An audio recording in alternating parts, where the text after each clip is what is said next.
Petugas imigrasi kelas 2 TPI Belawan menangkap seorang warga negara asing asal Bangladesh karena kedapatan memalsukan identitas. Seorang warga negara asing asal Bangladesh yang bernama Soleh Rana ditangkap petugas saat hendak mengurus paspor di kantor imigrasi kelas 2 TPI Belawan, Sumatera Utara. Tersangka masuk ke Indonesia dengan memanfaatkan kelemahan pengawasan orang asing melalui jalur laut dari Malaysia tujuan Batam, kemudian naik KM Kelut ke Jakarta dan naik bus menuju Belawan. Selain menangkap pelaku yang hendak membuat paspor menggunakan kartu keluarga dan KTP, pelaku membuat dokumen melalui jaringan calo orang asing di kantor di Dukcapil.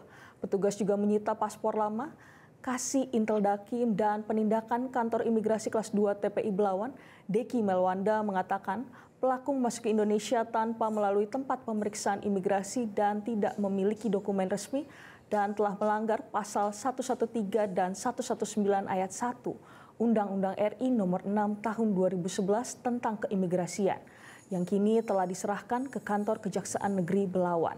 Sebelumnya, warga negara asing yang berada di Malaysia ini telah menikahi seorang tenaga kerja Indonesia dan tinggal menetap di rumah orang tua istrinya di Kelurahan Belawan 2 dan telah memiliki 2 orang anak.